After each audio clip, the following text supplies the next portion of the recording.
सर्वेभ्यो नमो नमः। कक्षा में उपस्थित सभी सदस्यों को आदर सहित यथायोग्य अभिवादन एवं स्वागत। की सभी सदस्य अपने अपने स्तर पर ध्यान करें। माता गायत्री के मंत्रों का एक बार उच्चारण अवश्य कर ले। साथ ही अपनी प्रेरणा के स्रोत एवं अपने गुरुजनों को भी अंतर्मन से अभिवादन कर ले। हम लोगों के द्वारा नियमित रूप से प्रतिदिन वास्तुशास्त्र पर आधारित कक्षाएं की जाती है।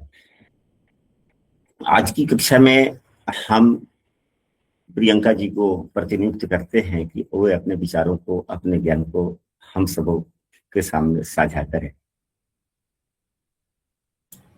प्रणाम गुरुजी, सभी को मेरा सादर प्रणाम। और गुरुजी आज्ञा प्रदान करिए कि कुछ आशीर्वाद है। जी जी। तो जैसे कि हम रोज की शुरुआत करते हैं वास्तु पुरुष के एक मंत्र की, तो मैं वो बोलना चाहती हूँ आप लोगों के सामने। वास्तु पुरुष नमस्तेतु भूशय्या भीरत प्रभो धन मद ग्रहे धन धान्यादि समृद्धिम कुरुम सर्वदा। हे वास्तु पुरुष, हम सभी के घर में धन धान्य सुख समृद्धि प्रदान करिए। तो आज हमारी इस वीक की आखिरी क्लास है, शुक्रवार का दिन है आज। तो पहले हम कल हम नॉर्थ दिशा के एट्रीब्यूट्स, मतलब उसका जो प्रवेश द्वार होता है, उत्तर के प्रवेश द्वार के बारे में कल चर्चा कर रहे थे कि किस प्रकार से उत्तर का जो प्रवेश द्वार होता है, कौन से पद पर कौन सा पद आने पर हमारे ऊपर उसका जीवन में क्या प्रभाव पड़ता है, उसके बारे में हम लोगों ने जानकारी प्राप्ति की थी। और अभी तक हमने जो भल्लाट देव, मतलब कि उत्तर दिशा का चौथा पद वो होता है जिसके देवता होते हैं वो भल्लाट होते हैं, और वहां पर कुबेर जी का स्थान होता है। यहाँ पर द्वार होने से हमारे घर में कैसे सुख समृद्धि, धन समृद्धि, पैतृक संपत्ति, अप्रत्याशित रूप से धन का लाभ होता है, बड़ा धन प्राप्त होता है, ये सारी जानकारी हमने यहाँ पर प्राप्त की थी।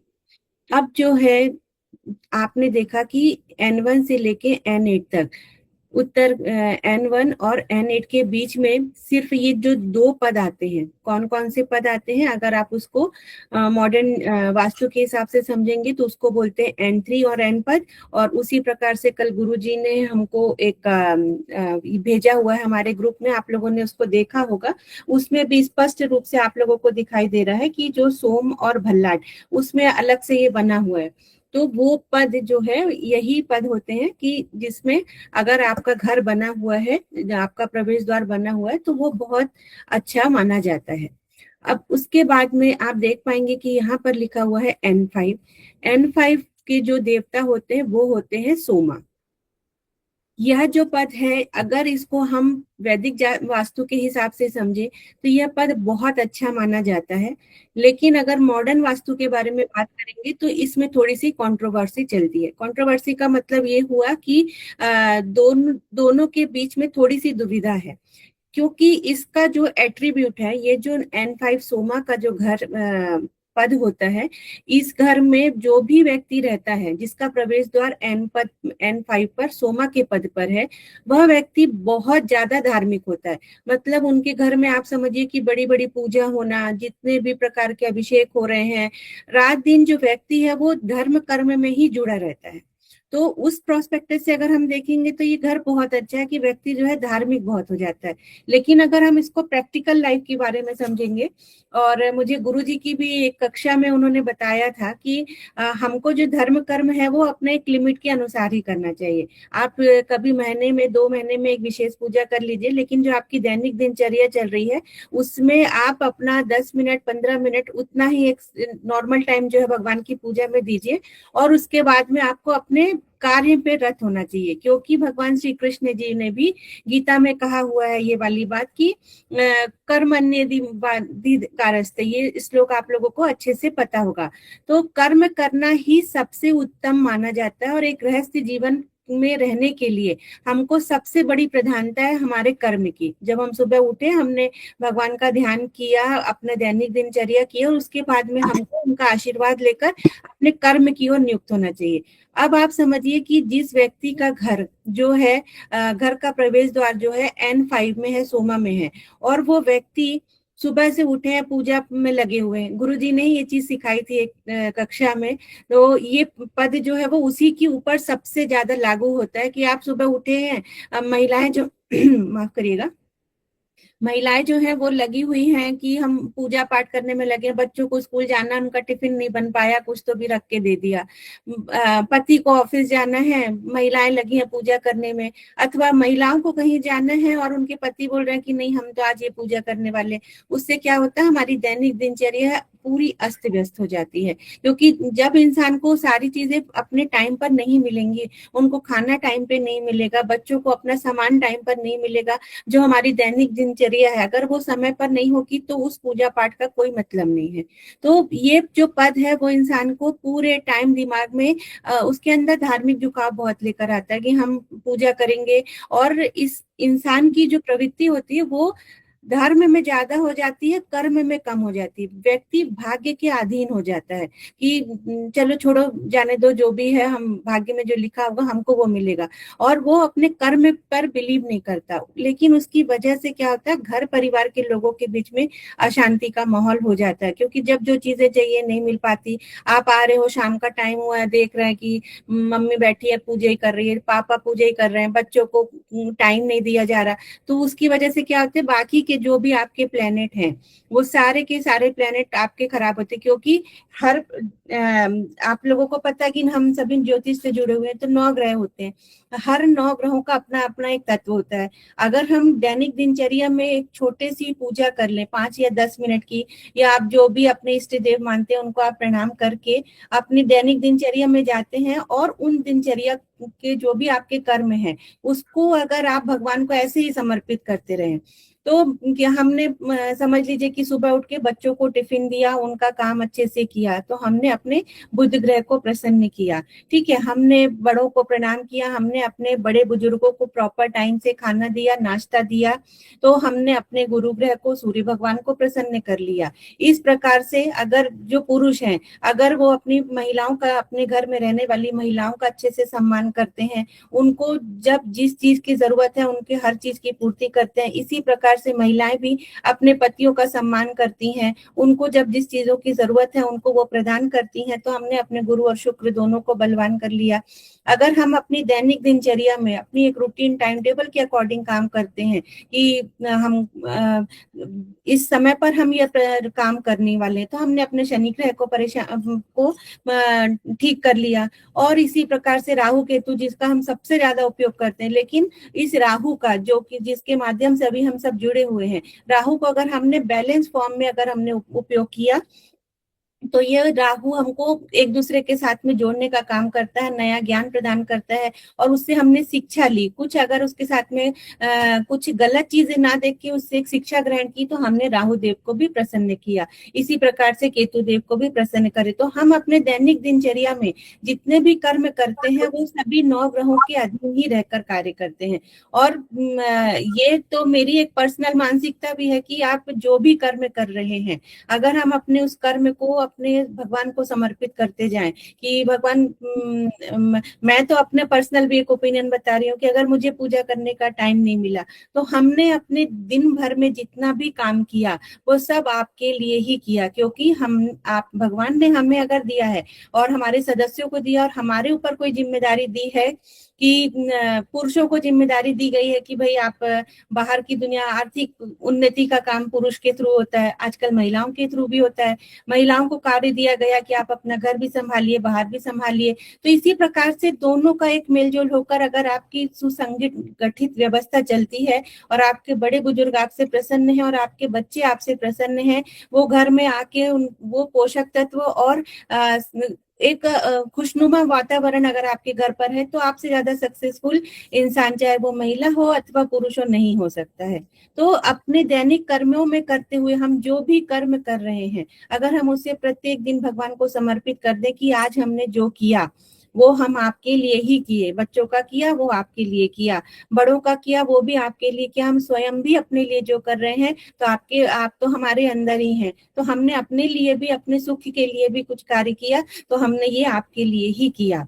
अगर आप इस भावना से कार्य करिए और सुबह हर चीज में सबसे पहले अगर आपने वो भगवान का आशीर्वाद ले लिया कि भगवान हम ये कर्म करने जा रहे हैं, आप इसमें मेरे साथ रहिए, बस वो देखिएगा कि आपको किसी प्रकार की पूजा पाठ की भी जरूरत नहीं है। भगवान हर पल हर क्षण आपके साथ में रहते हैं और आप जो भी कार्य करते हैं उस जगह पर आपको सक्सेस मिलना स्टार्ट हो जाती है। तो ये जो एन पद का, माफ करिएगा मैंने इस पद को बताते बताते बहुत सारी बातें आगे बता दी। तो ये जो पद है वो N5 का पद है, वो धार्मिक मान्यताओं के को ज्यादा लेकर जाता है आगे। इंसान के घर में बड़े बड़े अनुष्ठान होते हैं, सुख समृद्धि आती है, धन धान्य से परिपूर्ण रहता है, लेकिन जो घर का वातावरण है वो भाग्य पर ऊपर डिपेंड करता है।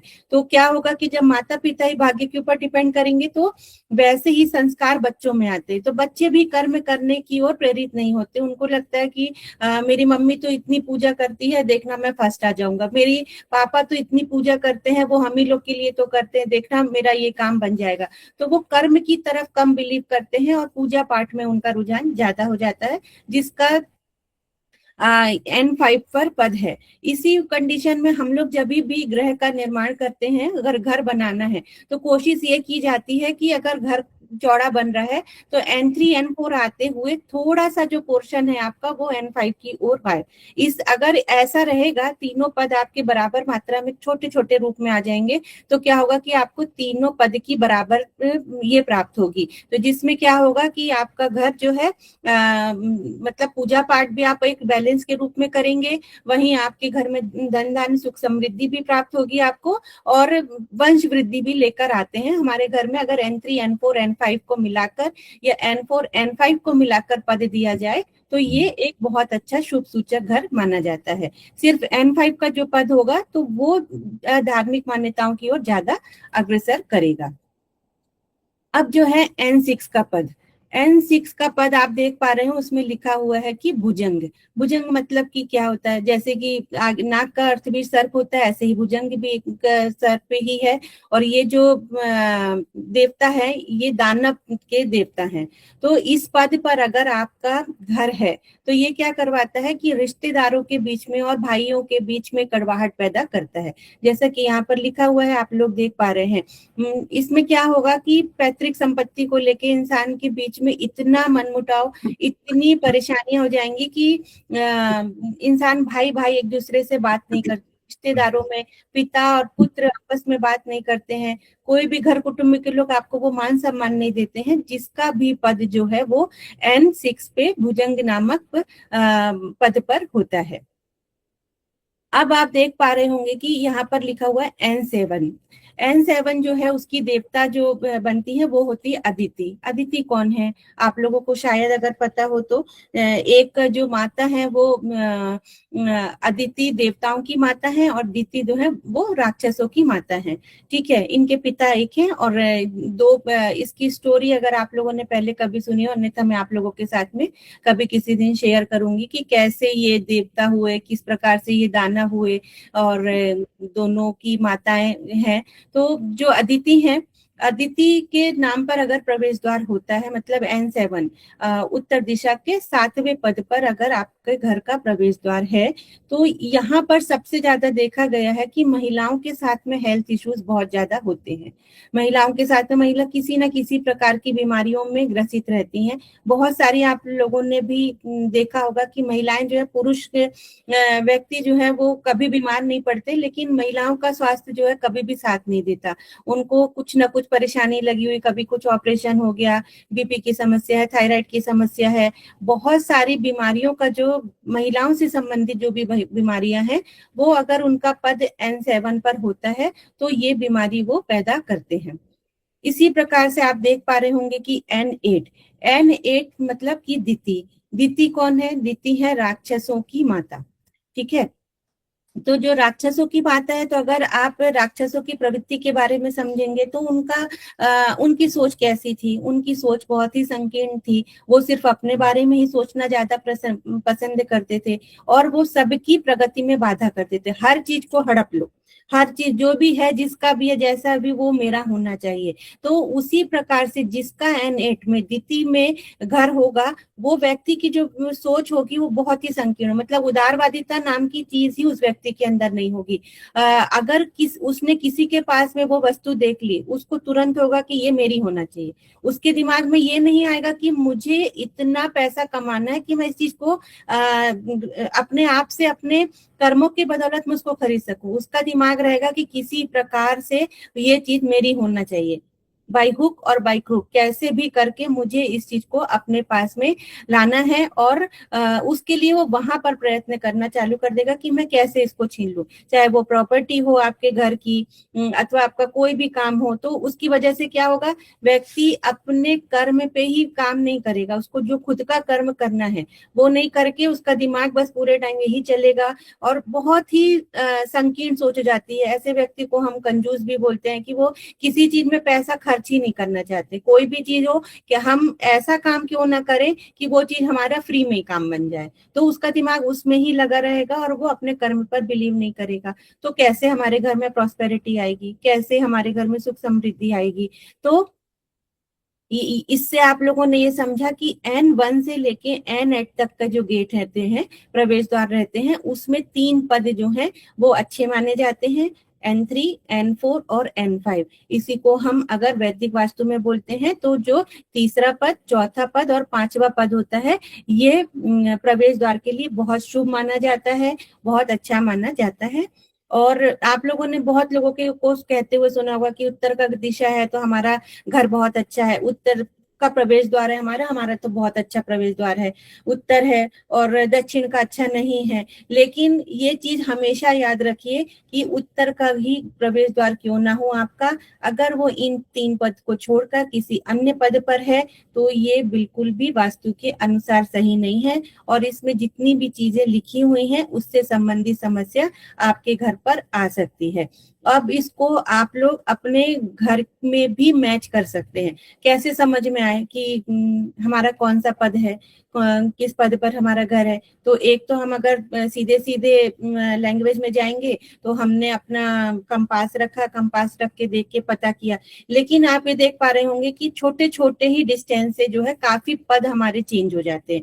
छोटा छोटा ये आता है कि दिशाएं आती हैं और वो पद जो है वो पूरे चेंज हो जाते हैं, है ना। तो मान लीजिए कि आपका जो पद है वो आपको दिख रहा है कि उत्तर में है, लेकिन वो उत्तर में ना होकर वो नॉर्थ नॉर्थ ईस्ट में या इस पद में चला गया, तो क्या होगा कि उससे संबंधित समस्या आपके घर में आने लग जाएगी। इसलिए मैं हमेशा से ही बोलती हूँ कि जब तक आपके घर का प्रॉपर तरीके का मेजरमेंट ना हो जाए तब तक हमको किसी भी रूप में कार्य काम नहीं करना चाहिए। क्योंकि आप ये समझ पा रहे होगे कि आप देखो N2 और N3, ये दोनों पद के बीच में सिर्फ 10 डिग्री का ही अंतर पड़ रहा है। आप लोग स्क्रीन देख पा रहे होंगे, 330 डिग्री पे अगर आपका पद है तो वो N2 हो जाता है, और 340 पे अगर आपका पद है तो वो N3 हो जाता है। तो अगर प्रॉपर मेजरमेंट के साथ में आपने काम किया तो फिर आपको एक्यूरेट परिणाम देखने को मिलेंगे। इसी के साथ में हम इसको सिम्टम्स में भी बोलते हैं। अगर किसी के घर में क्या परेशानी आ रही है, पहले हमको वो समझना बहुत ज्यादा जरूरी है कि हमारे को महिलाओं को समस्या है, अथवा आप अपने पति और पति पत्नी के नेचर के बारे में समझिए कि उनका बिहेवियर किस प्रकार का है। तो भी अगर आपका उत्तर दिशा का मतलब उत्तर दिशा के बारे में आज हम बात कर रहे हैं, तो हमको पहले यही समझना होगा कि उत्तर दिशा में आपके परिवार में किस तरह का नेचर, व्यवहार, बच्चों का तौर तरीका, चाल चलन है, आपकी डेली रूटीन किस प्रकार की है, आप उसको इसी चीज से जज कर सकते हो। जज करने का सबसे अच्छा तरीका कि जितने भी एट्रीब्यूट्स मैंने आप लोगों को बताए हैं कि यहाँ पर कौन से पद पर क्या होने से उसका फर्क पड़ता है। ठीक है, अगर आपके घर में बहुत ज्यादा बीमारियों ने ही डेरा डाल रखा है, बहुत ज्यादा मानसिक रूप से आप लोग परेशान रहते हैं और उत्तर दिशा का घर है, तो आपको ये समझना पड़ेगा कि हो सकता है कि हमारा जो पद है वो कौन सा है, वो N1 पद हो सकता है। अगर आपके घर में कानूनी वाद विवाद बहुत ज्यादा चल रहा है, हमेशा एक कोर्ट केस खत्म नहीं होता, दूसरा स्टार्ट हो जाता है, तो आपको ये समझ में आएगा कि हमारा कौन सा पद है। हो सकता है कि हमारा N2 का पद हो, वहां के देवता नागा है। अगर आपके घर में सुख समृद्धि ये तो है तो आपको देखने की जरूरत ही नहीं है। अगर आप बहुत ज्यादा धार्मिक चीजों में जुड़े हुए हैं तो भी आप समझ लीजिए, हो सकता है कि आप उतने ही धार्मिक हो और उतना ही कर्म पर भी बिलीव करते हो तो आपके लिए बहुत शुभ बात होती है। ये चीज बहुत ज्यादा शुभ मानी जाती है। जो N4 और N5 से मिलाकर घर बनाया जाता है, इसको बोलते हैं परफेक्ट हाउस। इसमें आपको मतलब आप उतना ही पूजा पाठ भी करते हैं, उतना ही कर्म भी करते हैं, और माँ लक्ष्मी का आगमन इस घर की दो जो मिलके ये घर का प्रवेश द्वार बनाया जाता है, इसमें सबसे ज्यादा शुभ होता है कि सारी चीजें परफेक्ट बैलेंस के रूप में चलती हैं। फिर आपने अगर देखा कि आपके रिश्तेदारों के बीच में हमेशा मनमुटाव होता रहता है, भाइयों भाइयों की पटती नहीं है, पिता पुत्र का संबंध अच्छा नहीं है, जो पैतृक वाद विवाद कई सालों से चला रहा है। मैंने अपने केस में देखे हुए ये चीजें कि 50-50 साल पुरानी कोठियां हैं, घर बने हुए हैं, और उसका वाद विवाद जो 50 साल पहले केस चल रहा था वो अभी तक चल ही रहा है। अभी मैं बीच में जब मैंने एक बरेली का आप लोगों को एग्जांपल दिया था, तो वहीं पर मैं एक दूसरे घर पे भी गई थी, वहां पर 3 घर मैंने देखे थे। वहां पर यही प्रॉब्लम थी कि उनका कोर्ट केस चल रहा है, वो पैतृक संपत्ति मतलब घर की स्थिति टोटल जर्जर हो चुकी है, लेकिन उसी के ऊपर वाद विवाद चल रहा है, जो कि उनके पिता के पिता का केस था वो खत्म हुआ। वो तो के पिता चले गए, उनके पिता, और अब वो बेटे हैं जो लगभग 40-45 साल की एज के हैं। अब उनके ऊपर भी वो केस है, ना वो उस घर को आगे बढ़ा पा रहे हैं, ना वो उसको अच्छा बना पा रहे हैं, लेकिन उनकी प्रवृत्ति दिमाग बस यही है कि वो प्रॉपर्टी मेरी हो जाए, लेकिन वो कोर्ट केस का भी खत्म नहीं हो रहा, तो आर्थिक उन्नति जो है आपकी रुक जाती है। तो इस तरह के घर को ना छोड़ ही देना ज्यादा अच्छा रहता है, या तो फिर आप कहीं और शिफ्ट हो जाइए। और जब प्रॉपर तरीके से, जब आप इस तरह का घर जिसका है, और अगर वो उन व्यक्ति के पास में ऐसी कोई स्थिति आ गई है कि घर बहुत पुराना है, कोर्ट केस कभी खत्म नहीं हो रहा, तो ऐसी जगह पर मैं यही सलाह देती हूँ कि आप भले ही किराए के घर पर क्यों ना चले जाओ, लेकिन थोड़े दिन के लिए इस घर को छोड़ दो। आप किराए के घर पे जाओगे, आपकी जो बोलते हैं एटमॉस्फेयर जब आपका चेंज हो जाता है, 45 दिन 3 महीने जब आप किसी दूसरी जगह पे रहोगे और अच्छे घर में, अच्छा वास्तु ऑस्पिशियस जो घर रहते हैं, अगर आप उस घर पे जाके निवास करोगे तो क्या होगा कि धीरे धीरे धीरे चीजें जो है वो चेंज हो जाएंगी। किसी भी चीज को काम करने के लिए 3 महीने से 6 महीने का टाइम लगता है अगर आपने घर चेंज किया है तो, क्योंकि जो अभी तक जो एनवायरमेंट में आप रह रहे थे, जिस प्रकार से ग्रह हैं, एक ग्रह जब दूसरे घर में प्रवेश करता है तो हम उसको क्या बोलते हैं कि गंडांत में है, या फिर वो चलित में चेंज हो जाते हैं ग्रह। तो वो क्यों होते हैं? क्योंकि जब वो घर को एक दिशा, एक नक्षत्र को दूसरे नक्षत्र को छोड़ रहे हैं, अथवा एक घर से दूसरे ग्रह में जब वो प्रवेश कर रहे हैं, तो एक इन्वायरमेंट से दूसरे इन्वायरमेंट में निकलने के लिए, उनको सेट होने के लिए टाइम लगता है। तो उसी प्रकार से, जिस प्रकार से ग्रह अपना काम करते हैं, उसी प्रकार से ये वास्तु भी काम करता है। तो जब आप एक जिस देवता के अथवा दानव के प्रवेश द्वार के घर पे रह रहे थे, अगर आप उससे निकल के अपने आप को चेंज करते हो, तो लगभग 3 से 45 दिन से 3 महीने तक का समय बोला जाता है कि उस ऊर्जा को क्रियान्वय होने के लिए उतना टाइम आपको चाहिए। तो जब आप यहाँ से अपना घर चेंज कर लोगे, और अगर कोई भी कानूनी वाद विवाद है, आप देखिएगा कि बहुत जल्दी उस पर आपको अच्छा असर देखने को मिलेगा।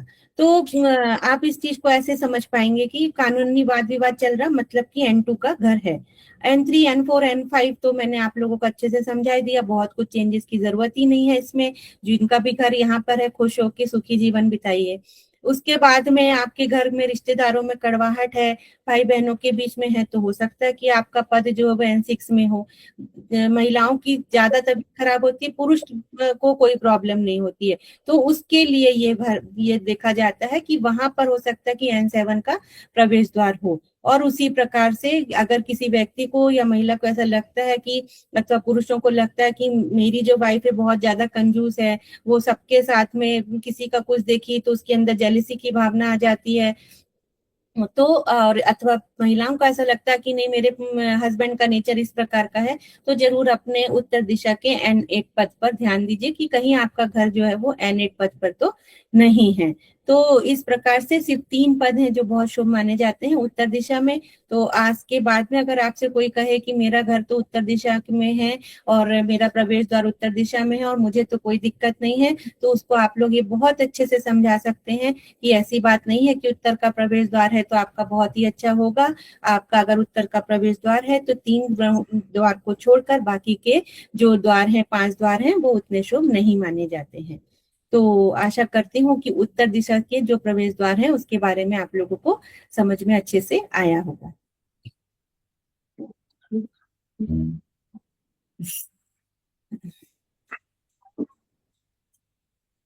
इससे संबंधित कोई क्वेश्चन तो नहीं है आप लोगों के?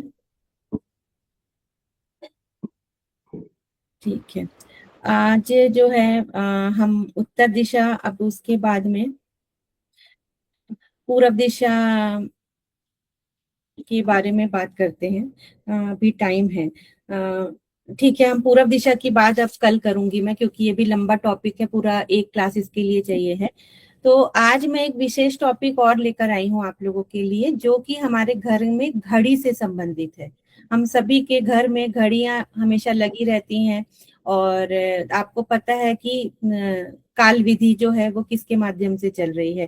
पहले के जमाने में जब घड़ियों का निर्माण नहीं हुआ था, ऋषि मुनि लोग रहते थे, तो जैसे कि गुरु जी ने ये बात बताई है कि जो चांद तारे हैं उनकी दिशाओं के आधार पर कौन सा तारा कब डूबा, कब अस्त हुआ, कब वो बढ़ा, उसके अकॉर्डिंग जो है हम ये देख पाते थे कि कितना समय हो रहा है। काल विधि जिसे बोलते हैं वो चांद तारों के आधार पर होती थी। लेकिन जैसे जैसे समय बदलता गया और घड़ी का निर्माण हुआ, घड़ी आई जिसने हमें सही समय पर सही चीजें करना, किस वक्त पर क्या करना है, ये हम घड़ी के माध्यम से जान पाते हैं। तो आप लोगों को स्वयं को पता है कि घड़ी मतलब समय, समय का हमारे जीवन में कितना ज्यादा महत्व है। और अगर कोई भी कार्य जो है वो समय के आधार पर होता है, आज ही की कक्षा की बात है, अगर 2 मिनट क्लास लेट हुई तो हम बेचैन होने लगते हैं कि क्या हुआ क्या हुआ, गुरुजी ठीक तो हैं, कोई प्रॉब्लम तो नहीं है। मेरे मन में ऐसा आने लगता है कि क्या हुआ आज गुरुजी को, अभी तो बात किए थे 2 मिनट पहले, क्लास का लिंक नहीं ओपन हो पा रहा। तो इस तरह की चीजें जो है हमारे दिमाग में चलना स्टार्ट हो जाती हैं। तो एक एक पल, एक एक समय, अगर आपकी ट्रेन है, अगर 1 मिनट से आपकी ट्रेन छूट गई तो वो आपको अच्छे से पता है कि वो 1 मिनट का समय कितना कीमती होता है, जबकि हम सामने से देखते हैं कि ट्रेन जा रही है और हमारी ट्रेन छूट जाती है। इसी प्रकार से फ्लाइट में भी होता है। तो मैं इन टोटल में आपसे बात करूंगी कि हम सभी समय के ही अधीन हैं, और हमारे घर में समय को दिखाने वाला सबसे जो मेन पॉइंट होता है वो कौन होता है, वो होती है हमारे घर की घड़ी। तो घड़ी का जो महत्व है हमारे घर में वो सबसे ज्यादा है, क्योंकि समय के अधीन अगर हम सही समय पर सही कार्य करते हैं तभी हम जीवन में सक्सेस फुल हमारी लाइफ है हो पाती है। ठीक है। तो अब बात हमेशा आती है, जनरल लोग मुझसे हमेशा पूछते हैं कि आप घड़ी की सही डायरेक्शन बताइए, कि हमको घड़ी कहाँ लगाना चाहिए, कहाँ नहीं लगाना चाहिए। तो मैं उसी विषय पर आज थोड़ा सा आप लोगों से चर्चा करना चाहती हूँ। देखिए, घड़ी का जो है, सबसे ज्यादा तो आप लोगों ने देखा कि जो बेसिक रूल है कौन सा, अभी मैं आपको बताती हूँ कि जब भी आप आपने इस चक्र को अपने दिमाग में हमेशा रख रखिए कि अगर आपने ये सीख लिया है इस चक्र का, और जितने एलिमेंट मैंने लिख के दिए यहाँ पर, अगर आपने ये सीख लिया तो आपने तो आधे से 70% वास्तु आपने सीख चुके हैं। क्योंकि हमारे दिमाग में हमेशा समझ में आ जाता है कि किस दिशा का कौन सा एट्रीब्यूट है और कौन से तत्व हैं उसके, कौन सा कलर है उसका, और ये सारे हमारे जीवन में बहुत ही प्रभाव डालते हैं। तो अगर आप देख पा रहे हैं कि यहाँ पर नॉर्थ दिशा और लिखी हुई है घड़ी, अब आपको अपने घर में सबसे ज्यादा तो हमको जब घड़ी लगाना है तो घड़ी लगाने की सबसे अच्छी दिशा मानी जाती है कौन सी? उत्तर दिशा, पूर्व दिशा और पश्चिम दिशा। पश्चिम में भी घड़ी आराम से लगाई जा सकती है, कोई दिक्कत नहीं है। बहुत लोगों के मन में यह भ्रांतियां हैं कि सिर्फ पूर्व अथवा उत्तर की ओर ही हमको घड़ी लगाना चाहिए, तो ऐसी बात नहीं है। घड़ी जो है पश्चिम दिशा में भी लगाई जा सकती है, क्योंकि पश्चिम दिशा भी प्रॉस्पेरिटी की, बिजनेसमैन वालों, बिजनेस स्पेशली जिनका बिजनेस है उनके लिए तो बहुत ही शुभ दिशा ये मानी जाती है। ठीक है। तो पश्चिम दिशा में भी घड़ी लगाई जा सकती है, उत्तर में भी लगाई जा सकती है और पूरब में भी लगाई जा सकती है। लेकिन इसके साथ में एक बात और कहना चाहूंगी कि घड़ी जो लगाने का तरीका है उसको अगर आप मैं ड्राइंग रूम से स्टार्ट करती हूँ। घड़ी हमको वैसे तो अगर आपके घर में जितने भी कमरे हैं आपको हर कमरों में घड़ी लगाना चाहिए। मान लीजिए आपके माता पिता का रूम है तो आपको वहां पे भी घड़ी, उनको समय की जरूरत है, उनके लिए भी लगाइए। बच्चों का स्टडी रूम है वहां पे भी घड़ी लगाइए। ड्राइंग रूम जिसको हम हॉल बोलते हैं या बैठक बोला जाता है, उसमें तो घड़ी सबसे ज्यादा महत्वपूर्ण है क्योंकि यहीं से पूरे घर का संचालन होता है। कोई कहीं पे भी रहे, अपने किसी भी कमरे में रहे, लेकिन वो उसका आना जाना जो है वो हमारे हॉल से, जो मेन कमरा होता है वहां से ही होता है। इसलिए हमको सबसे ज्यादा जरूरी है कि घर पे कहीं पे भी घड़ी लगी हो अथवा नहीं लगी हो, हमको हमारे ड्राइंग रूम में, मेन हॉल में या बैठक जिसको हम बोलते हैं वहां पर घड़ी लगाना बहुत ही ज्यादा जरूरी होता है। इसके साथ में जब आप घड़ी लगा रहे हैं तो उसमें 3-4 बेसिक चीजों की जानकारी बहुत जरूरी है। ये है कि घड़ी जब भी आप लगा रहे हैं तो उसमें बहुत ज्यादा आवाज नहीं होनी चाहिए। अगर आपने देखा कि घड़ी से टक टक टक टक की इस तरह की आवाज कंटिन्यू बनी हुई है तो ये घड़ी अच्छी नहीं मानी जाती, क्योंकि दिन के समय में जब शोरगुल हो रहा है तब तक तो ठीक है, लेकिन अगर कोई ऐसी घड़ी है जिस जिस जब आप अपने माता पिता के अथवा अपने बच्चों के रूम में या स्वयं के रूम में भी घड़ी लगाए हैं और वह घड़ी पूरे टाइम आवाज करी जा रही है, तो उससे क्या होता है कि हमारा जो एक नर्वस सिस्टम है वो कमजोर होता है। क्योंकि पूरे टाइम जब आपको शांत होकर सोने की जरूरत होती है, उस समय पे अगर आपको वो आवाज आती है तो उससे हमारे जीवन पर, हम उसके हमारे मस्तिष्क पर एक सूक्ष्म रूप से उसका प्रभाव पड़ता है, जिसकी वजह से हमारी रात में नींद भी कमजोर होती है हमारी, और हम एक मानसिक अवसाद के शिकार होते हैं। तो कभी भी हमको घड़ी जो है वो इस तरह की नहीं लगाना चाहिए जिसमें भी किसी भी प्रकार की आवाज हो। बहुत घर में अलार्म घड़ी होती थी पहले, अब तो अलार्म फोन पे ही बजते हैं सबके, तो कोई दिक्कत नहीं। पहले के जमाने में, या पहला जमाना नहीं बोलना चाहिए, आज से अभी 8-10 साल पहले हम लोगों के पास में एक अलार्म की घड़ी हुआ करती थी जिसको हम स्कूल जाने के टाइम पे रखते थे। उसमें भी अगर छोटी छोटी आवाज आती है तो वो आवाज होना भी अच्छी बात नहीं होती है। तो किसी भी प्रकार से ऐसी घड़ी अपने घर पे ना लगाएं जो कि आवाज करती हो। अब इसी कंडीशन में एक घड़ी आती है जो कि सबसे पॉपुलर भी है, उसको हम बोलते हैं पेंडुलम वाली घड़ी।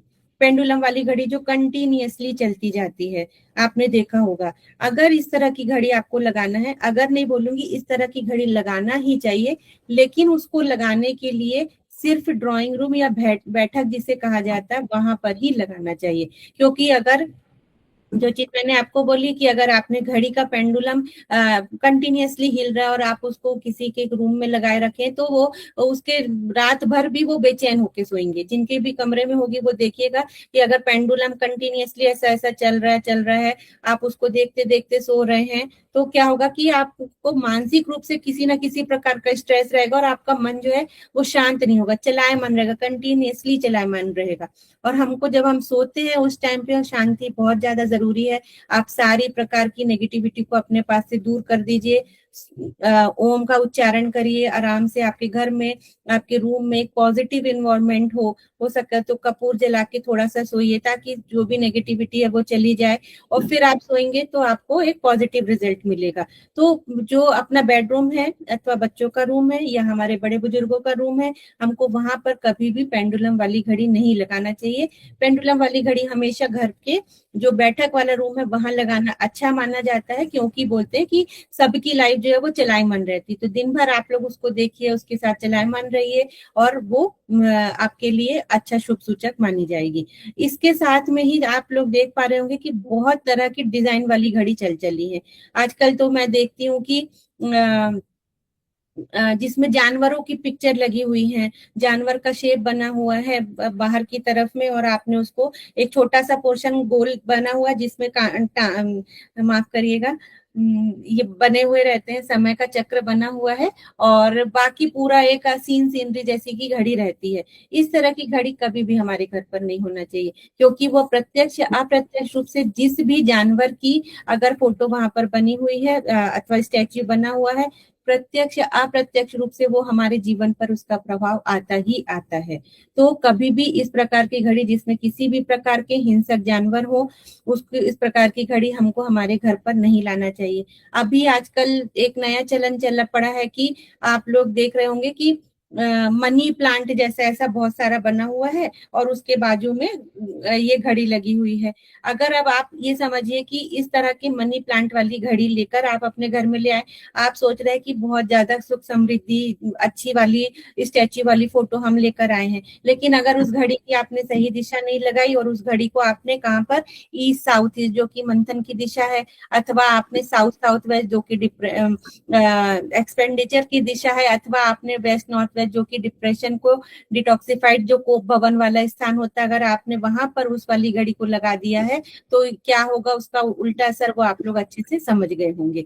तो आप घड़ी ला के लगा रहे हैं तो अवॉइड करिए कि ये जो 3 दिशा है, वेस्ट नॉर्थ वेस्ट और ईस्ट साउथ ईस्ट और साउथ साउथ वेस्ट, ये तीनों जगह पर तो आपको घड़ी कभी भी नहीं लगाना है, क्योंकि समय अगर इस जगह पर आपने अपने समय को लगाया तो आप कभी अपना काम समय पर कर ही नहीं पाएंगे। आपको जब आपने मान लीजिए कि आपने SSW में जो कि साउथ साउथ वेस्ट दिशा होती है, यहाँ पर आपने घड़ी लगा दी, तो जब भी आपका आपके घर में कबाड़ की बहुत वृद्धि होती जाएगी। मतलब बिना मतलब के आपको ऐसा लगेगा कि इस सामान को यहाँ रख लेते हैं, इसको कभी भी मैंने बहुत सारे घर ऐसे देखे हुए हैं कि जिनके यहाँ पर 20-20 साल पुरानी चीजें रखी हुई हैं और घड़ी बहुत सुंदर थी, अच्छी जमाने की सुंदर घड़ियां थी जो कि बंद पड़ी हुई हैं और उन्होंने सजो के रखा हुआ है अपने घर में कि नहीं ये घड़ी सुंदर है तो हम इसको फेंक नहीं सकते। इस माया मोह को सबको छोड़ देना है।